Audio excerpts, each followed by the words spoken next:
오늘은 사도 바울이 본 환상이라고 하는 제목으로 은혜를 나누고자 합니다. 오늘 설교에서 가장 핵심 단어는 환상, 비전입니다. 성경은 우리에게 질문합니다. 당신은 비전을 품고 살아갑니까? 그렇지 않으면 일상을 어제처럼 오늘도 살아갑니까? 라고 말합니다. 사람은 딱 두 종류뿐입니다. 비전을 품고 살아가는 자와 그렇지 않는 자. 우리가 여행을 하다 보면 한 10일 정도 여행하면 며칠 지나면 어제 본 것이 3일 전에 본 것 같고 비슷비슷합니다. 비전이 없이 살아가는 우리가 어제와 오늘이 크게 차이가 없습니다. 그러면 동물적인 삶을 살아갈 수가 있습니다. 그런데 비전을 향해서 획대를 향해서 달려가는 자는 그 눈빛부터 달라질 수밖에 없습니다. 그런데 당신은 어떤 비전을 품고 있는가라고 하는 것이 오늘 질문의 첫 질문입니다. 하나님이 주신 질문인가? 그렇지 않으면 내가 유토피아를 건설하기 위해서 나아가는 비전인가? 구약 성경에는 하나님이 보내신 많은 선지자가 있습니다. 예언자가 있습니다. 신약 성경은 사도들이 있죠. 그런데 구약의 예언자와 신약의 사도들의 공통점이라고 한다면 자신이 어떤 비전을 설정하고 그것을 이루기 위해서 살아가는 삶이 아니라 하나님이 위에서부터 주신 그 비전을 품고서 푯대를 향해서 나아갔다라고 하는 점에서 공통점이 있습니다. 이것은 우리에게 너희가 예수님의 제자라면 그 예언자처럼 선지자처럼 사도처럼 너희도 이 땅에서 자신의 비전이 아닌 하나님이 위에서 주시는 비전을 품고 나아가라라고 하는 것이 우리에게 던지는 메시지입니다. 그러면 사도 바울이 품은 비전이 무엇인가라고 하는 것이 오늘의 질문 아니겠습니까? 하나님이 사도 바울에게 주신 그 비전은 이 땅에 눈에 보이지 않지만 새로운 사회를 건설했다라고 하는 것이 오늘의 메시지입니다. 에베소서 2장 15절에 가면 한 단어가 나오는데 한 새 사람을 지으셨다라고 하는 단어가 나옵니다. 여기서 말하는 한 새 사람이라고 하는 단어에는 새로운 인류의 창조라고 하는 의미가 들어가 있습니다. 하나님께서 새롭게 창조하신 인류는 새로운 사회를 구성하는 사람들을 말합니다. 사도 바울은 우리에게 이 하나님의 새로운 사회를 보여주기 위해서 세 가지의 이미지를 사용합니다. 첫 번째는 하나님의 나라라고 하는 정치적 이미지를 사용하고 있고, 두 번째는 하나님의 가족이라고 하는 이미지를 사용하고 있고, 가장 중요한 내용은 유대인들에게 그렇게도 친숙한 하나님의 성전이라고 하는 개념을 가지고 설명하고 있다. 결론부터 말씀드린다면 하나님이 창조하신 새로운 사회는 하나님의 나라의 이미지와 하나님의 가족의 이미지와 하나님의 성전의 이미지, 이 세 가지를 우리에게 알려주고 있다고 합니다. 저는 간절히 바라옵기는 이 사도 바울이 품었던 이 비전을 우리 덕성교회 모든 성도들이 품고 나가길 간절히 소망합니다. 하나씩 살펴보고자 합니다. 사도 바울은 이방인들은 나라도 없고 시민권도 가지지 않은 외인들, 곧 이스라엘 나라 밖의 사람들이라고 합니다. 본문 19절에 가면 너희가 전에는 외인이요 나그네였지만 이제는 성도들과 동일한 시민이다 라고 합니다. 사도 바울이 첫 번째 우리에게 품고자 원하는 비전은 이제 너희는 하나님 나라의 시민이 되었다 라고 합니다. 우리가 가끔 영화를 보면 전쟁이라든가 재난이 일어나면 유럽에 있는 모든 나라 사람들이 미국으로 향했습니다. 그들 중에는 수많은 과학자들이 미국으로 건너가고 난 뒤에 2차 대전 이후에 세계에서 명실공히 넘버원 나라가 미국이 되었습니다. 그런데 미국 시민권을 갖고 있지 않는 많은 나라 소수국가의 사람들은 그 전쟁에서 미국행 비행기나 배를 타지 못하는 모습을 잘 보지 않습니까? 그럴 때 미국 시민이라는 하나만으로 그 사람은 특별 대우를 받게 된다라고 합니다. 그런데 이 사도 바울이 이 말씀을 증거하고 선포할 때 세계의 제국은 로마 제국이 지배하고 있던 시대입니다.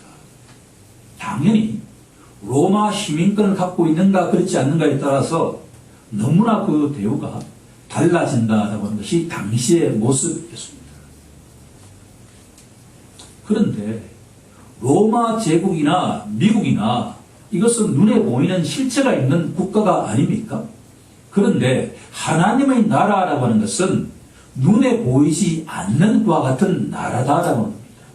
그런데 이 서슬이 흐른 이 로마 제국 안에서 로마의 황제가 이 모든 로마 제국 안에 있는 나라를 통치하고 있는 그 나라에서 사도 바울은 이제는 우리가 하늘나라의 시민이다라고 하는 것을 선포하고 있다라고 합니다. 네. 만약에 우리가 미국의 시민이라고 하는 것을 부러워하는 이때 하나님의 나라의 시민이다라고 하는 이 선포가 우리에게 너무나 우리 가슴을 놀랍게 할 정도가 되어야 된다라고 하는 것이 이 말씀에 대한 올바른 판단이다라고 하는 겁니다. 아멘. 그런데 이 사도 바울의 선포에 대해서 우리가 아무런 감동이 없다라고 한다면 우리는 아직 그 믿음이 실체가 있다라고 이야기가 어렵다라고 하는 것이 오늘 사도 바울이 우리에게 던지는 메시지입니다. 아멘.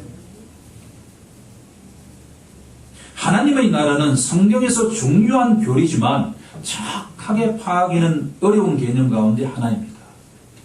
하지만 6가지 측면에서 이 하나님의 나라가 무엇인지 한번 알아가는 시간이 되고자 합니다. 최소한 첫 번째는 영토적인 관할관을 의미하지는 않습니다. 하나님의 나라는 철저하게 영적인 개념이다라고 합니다. 두 번째로 하나님의 나라는 하나님이 직접 통치하시는 나라입니다. 아멘. 어떠한 나라든 간에 그 나라를 통치하는 왕이 있지 않습니까?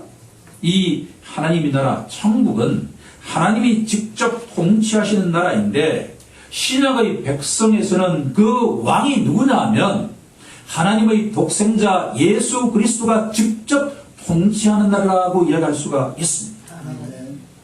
하나님의 나라의 시민은 예수 그리스도를 왕으로 모시는 시민이다라고 하는 것이 두 번째 메시지입니다. 세 번째 하나님의 나라는 새로운 국제적인 공동체 개념인데 과거에는 구약에서는 이스라엘 백성만이 하나님의 나라 시민이었지만 이제는 이스라엘 백성뿐만 아니라 그 어떤 이방인들도 자신의 죄를 고백하고 예수님을 영접하는 자는 누구라도 시민이 될 수 있다. 아멘. 아주 개방적인 나라가 하나님의 나라다라고 하는 겁니다. 과거에는 철저하게 유대인이 아니면 절대로 하나님의 나라에 들어갈 수 없다라고 단정했습니다. 그런데 이제는 그 누구에게도 그가 죄를 고백하고 예수님을 자신의 구세주와 주인으로 영접한 자에게는 다 개방되어 있는 나라가 바로 하나님의 나라다라고 합니다. 하나님의 나라는 이 지상의 어떤 제국보다도 멋지면서도 영속적인 나라다라고 하는 것이 사도 바울의 선포 내용입니다. 이 세상에서 로마 제국을 가장 아름답게 생각했던 사람이라고 한다면 이 세상에서 USA가 가장 아름다운 나라라고 생각했던 사람들에게 하나님의 나라는 그것과 비교할 수가 없다라고 하는 것을 선포하고 있다라고 하는 겁니다. 아멘. 이 세상에서 어떤 나라가 가장 자유롭고 안전하다고 생각한 것보다도 이 하나님의 나라는 자유롭고도 안전이 보장되어 있는 나라다라고 하는 것이 사도 바울이 선포하는 하나님의 나라입니다. 아멘. 마지막으로 하나님 나라 시민은 이상과 같은 특권을 가지면서도 책임이 주어져 있다라고 하는 것을 우리는 잊어서는 안 된다라고 하는 겁니다. 너희가 하나님 나라의 시민이라고 한다면 거기에 걸맞는 말과 행동을 해야 된다라고 하는 것이 성경의 66권의 핵심 메시지입니다. 추석 때 이런저런 대화를 이제 많이 했습니다. 자갈에게 가서 대화한 내용 가운데 제가 자연스럽게 목회를 하다 보니까 자신들 눈에 비친 기독교인에 대한 이미지를 이야기하는 시간이 있었습니다. 흥미로운 이야기를 제가 들었습니다. 지난 30년 이상 동안에 회사에서 근무를 해보니까 교회에 다니는 사람에는 두 가지 이미지가 있다.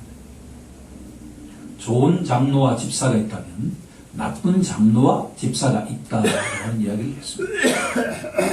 그런데 흥미로운 사실은 교회에 열심히 다니는 사람 중에 나쁜 장로와 집사가 압도적으로 많다라고 하는데 자기는 공통점이 있었다라는 것을 이야기했습니다. 그 이유가 무엇인가라고 질문해 보니까 철저하게 자기 중심적으로 행동을 한다라고.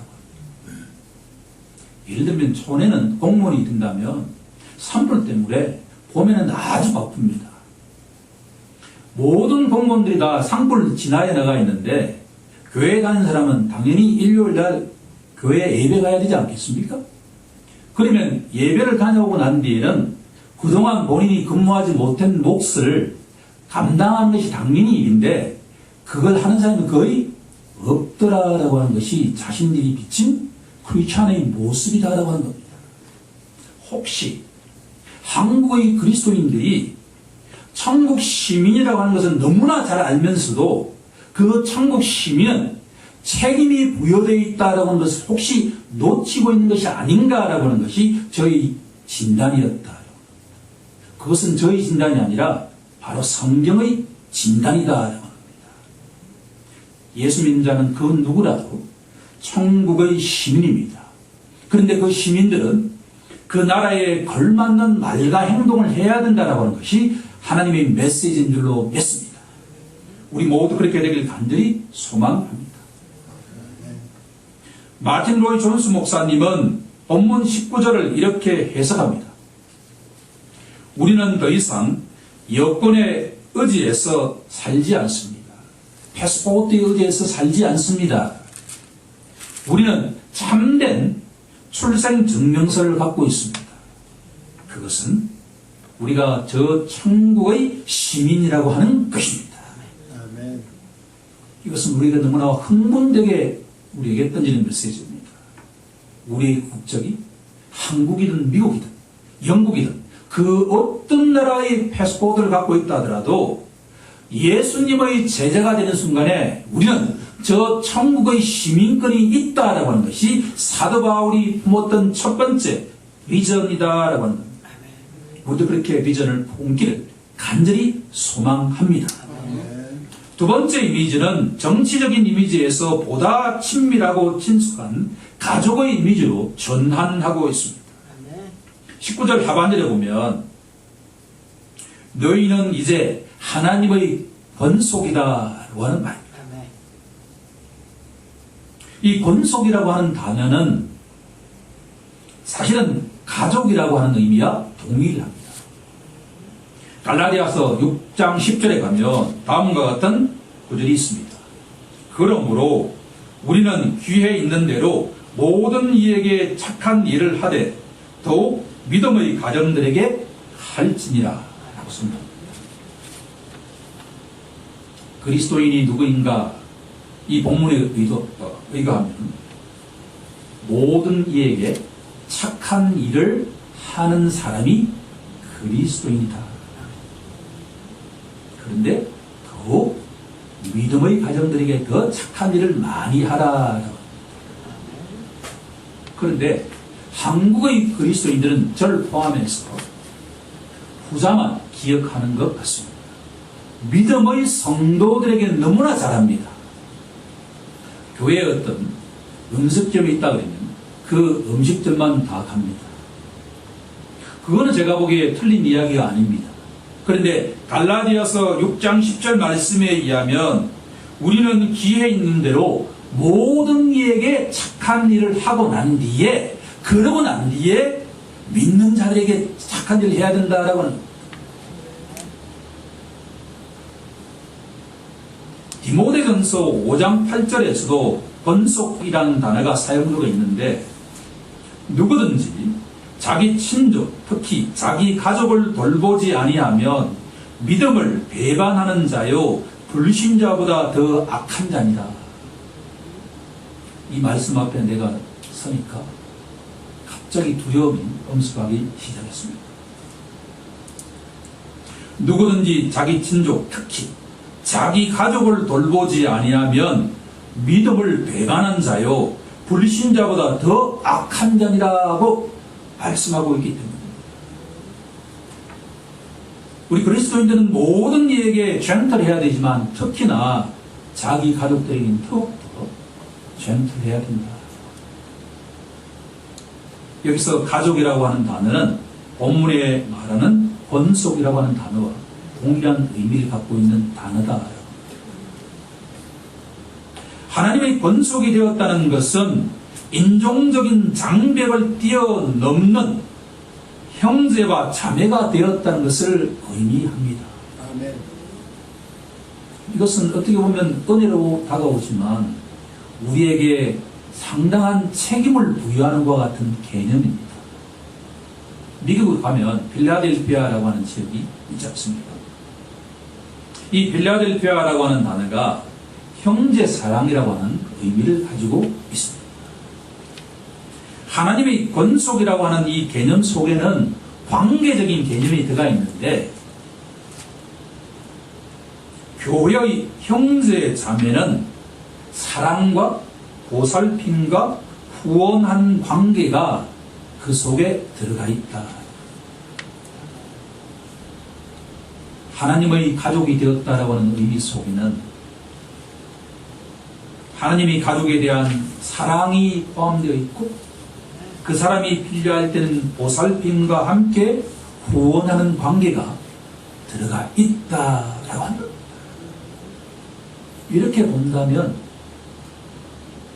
믿음이 성장해 간다, 성숙해 간다라고 하는 의미는 우리에게 이 필라델피아라고 하는 형제와 자매에 대한 사랑이 더욱더 깊어지고 실천해 간다라고 정의할 수가 있습니다.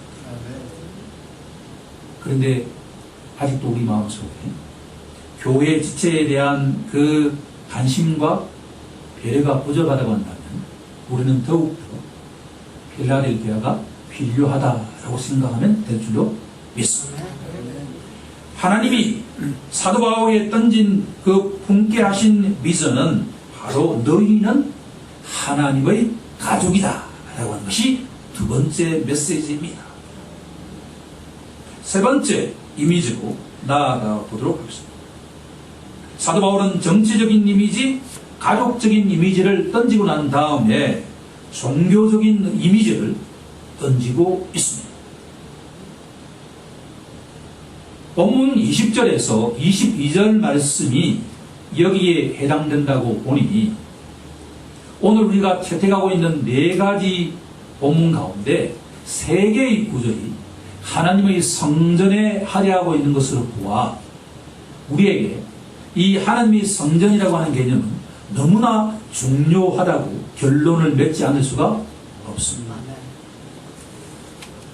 예루살렘 성전은 유대인들에게 볼 때 예수님이 오시기 전 1000년 동안 하나님의 언약 백성 이스라엘의 정체성을 대변해 왔습니다.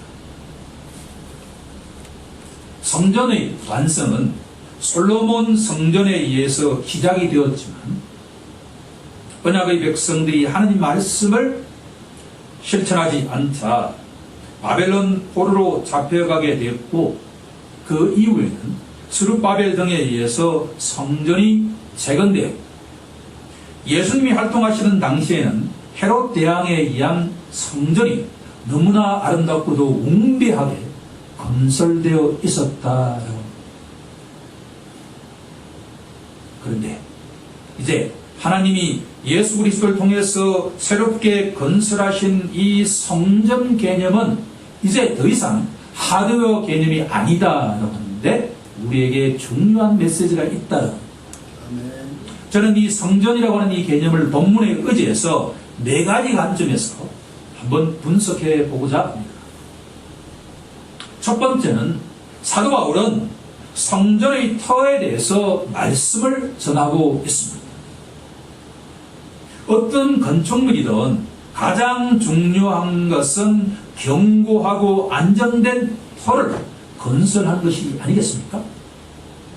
예수님께서도 산상수훈에서 모래 위에 집을 짓는 사람이 있다고 한다면 반석 위에 집을 짓는 사람이 있다라고 했습니다. 당연하게 안정적인 집은 반석 위에 집을 지을 때 영속적인 것이 되지 않겠습니까? 본문 20절에서 사도 바울은 교회라는 성전은 사도들과 선지자들의 터 위에 세우심을 입은 자라고 정의하고 있습니다. 제가 설교 시간에 너무나 자주 이 말씀은 증언해 왔습니다. 교회는 사도들과 선지자들의 터 위에 세워져 있다. 여기서 사도는 예수님의 12 제자들과 바울과 야고보 등을 의미한다고 한다면, 선지자는 누구를 의미할까에 대해서는 학자 간에 이견이 많이 있습니다. 저 개인적으로 이 말씀을 묵상할 때마다 구약의 선지자 예언자들 위에 서 있다라고 생각을 했을 때가 있습니다. 학자들 간에는 그렇게 주장하는 사람들도 있습니다.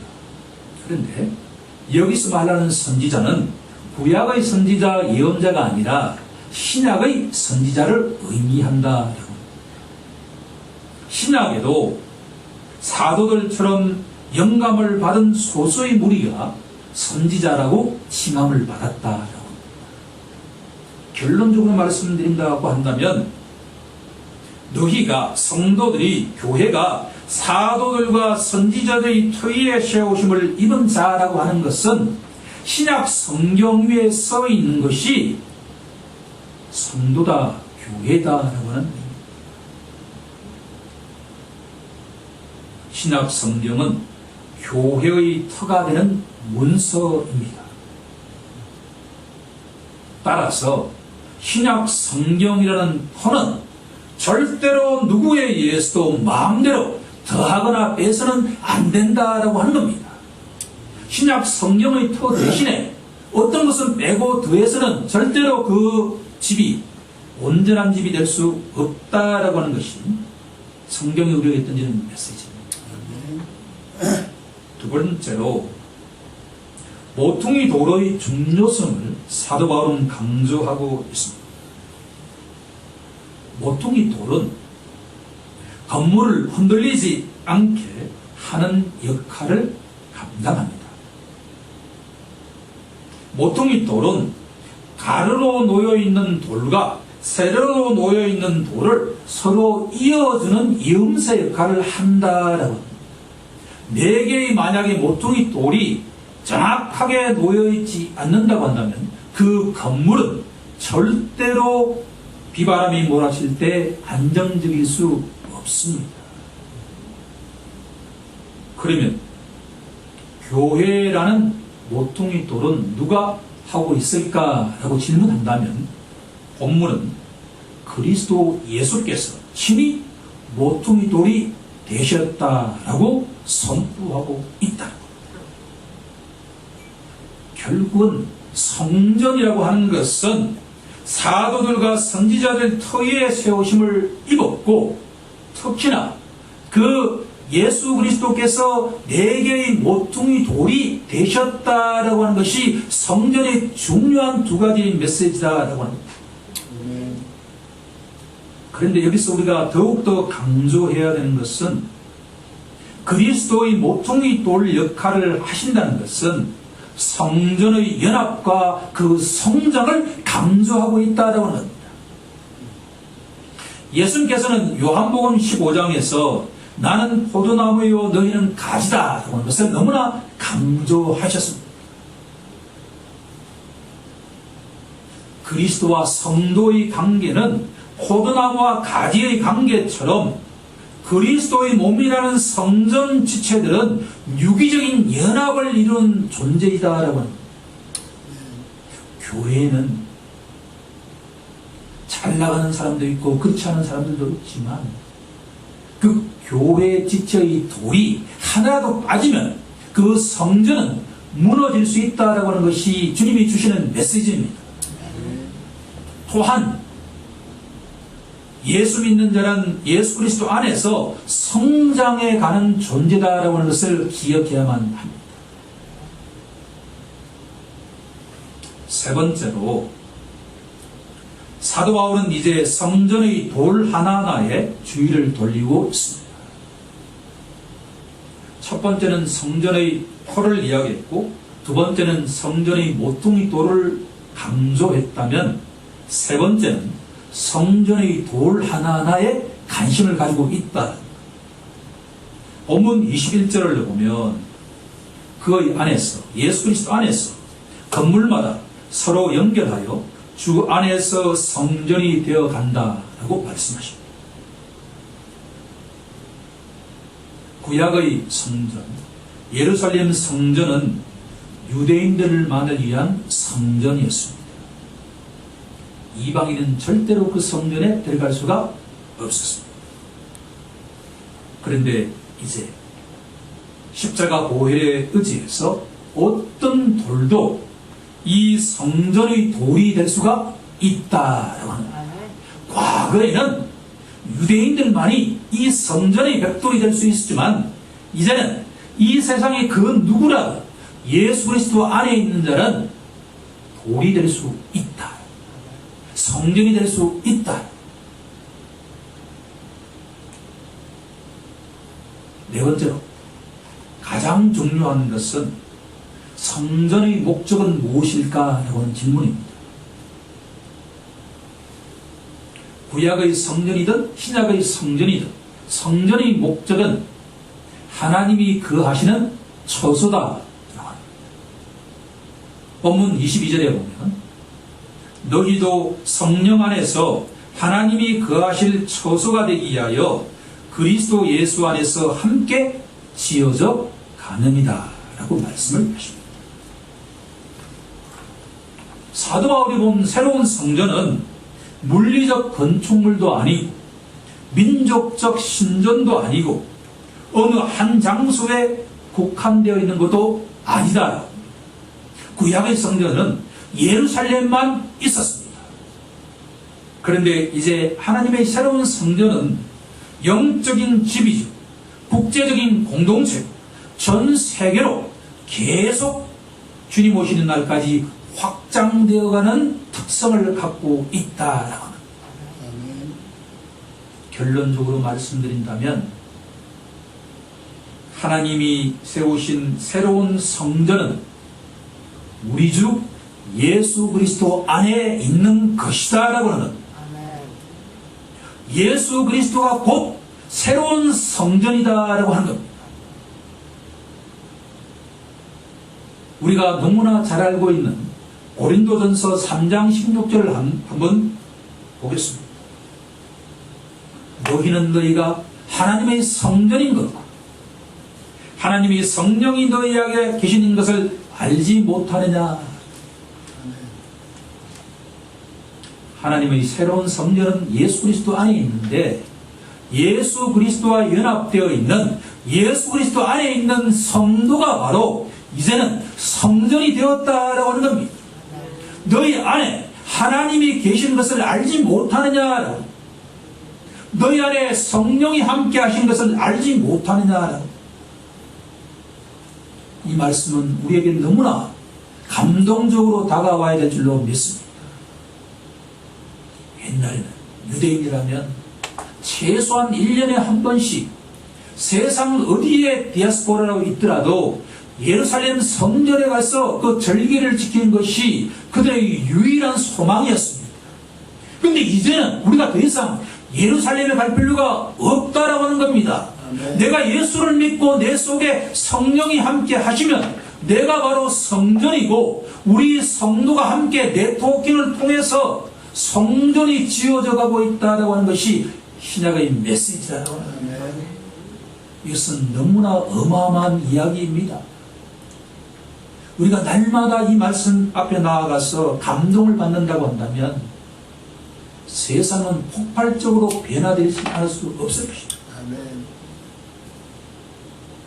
하지만 새로운 성전의 완성은 주님이 재림하시는 그날 완전하게 이루어진다는 것을 우리가 또 믿음으로 바라보아야 할 것입니다. 우리는 지금 성전인데 22절 마지막 부분에 보면 그리스도 예수 안에서 함께 지어져 가느니라. 지명형입니다. 이것을 두고 어떤 목사님들은 성도, 신자는 공사 중이다 라고 많이 이야기하지 않습니까? 만약에 우리가 이렇게 천국의 시민이라고 하는 정체성을 깨닫고 그렇지만 우리가 날마다 성전으로 서로 연합해서 지어져 가고 성장해 간다라고 하는 것을 우리가 이해한다면 우리는 이 세상에 소금이 되고 빛이 되는데 충분한 자격이 있을 것입니다. 아멘. 이제 말씀을 정리하고자 합니다. 사도 바울이 본 비전은 하나님이 만드신 새로운 사회의 모습이었습니다. 사도 바울은 절대로 자신이 품은 비전, 유토피아를 건설하기 위해서 이 땅에 삶을 살아가지 않았다는 것을 우리들은 기억해야만 합니다. 우리는 비전을 품고 살아가는 자이지만 나의 비전이 아니라 주님이 나에게 주신 비전을 품고 나아가는 자임을 명심해야 될 것입니다. 사도 바울이 본 비전은 소외가 아닌 화목이고 적대감이 아닌 화평이고 분열이 아닌 연합을 특징으로 하는 사회였다라는 것을 우리들은 기억해야만 할 것입니다.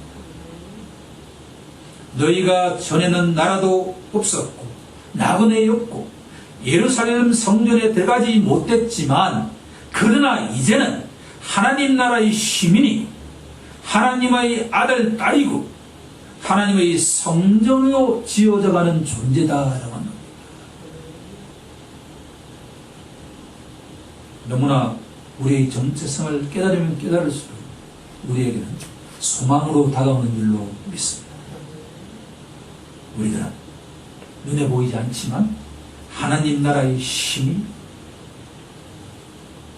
과거에는 전혀 될 수 없었던 하나님의 아들과 딸이고 하나님의 성전으로 지어져가는 존재, 이 세 가지가 사도 바울이 품었던 비전입니다. 우리 역시 동일하지 않겠습니까? 그러나 전 세계 모든 교회의 현실은 사도 바울이 본 비전과 너무 다른 것에 놀라지 않을 수 없다라고 하는 겁니다. 교회 내에는 정도의 차가 있지만 소외와 분열과 불화가 지배하고 있고 예수 그리스도께서 무너뜨리셨던 그 옛 담 대신에 새로운 담을 교회 안에 세우고 있는 것이 현실이 아닌가 하는 진단입니다. 그러면 우리에게 남은 기도가 무엇일까요? 그것은 사도 바울이 본 비전, 그 비전에 부합되는 교회가 되게 해달라고 기도해야 되지 않겠습니까?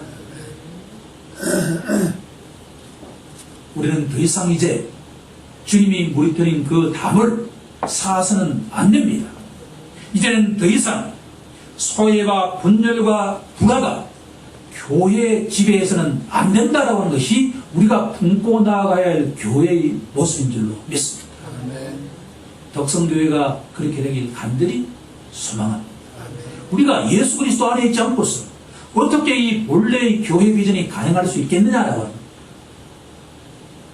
아무쪼록 신자는 하나님 나라 시민이고 하나님의 권속이고 하나님의 성전으로 지어져 가는 존재임을 깨닫길 우리 주 예수 그리스도 이름으로 간절히 축원하옵나이다. 아멘.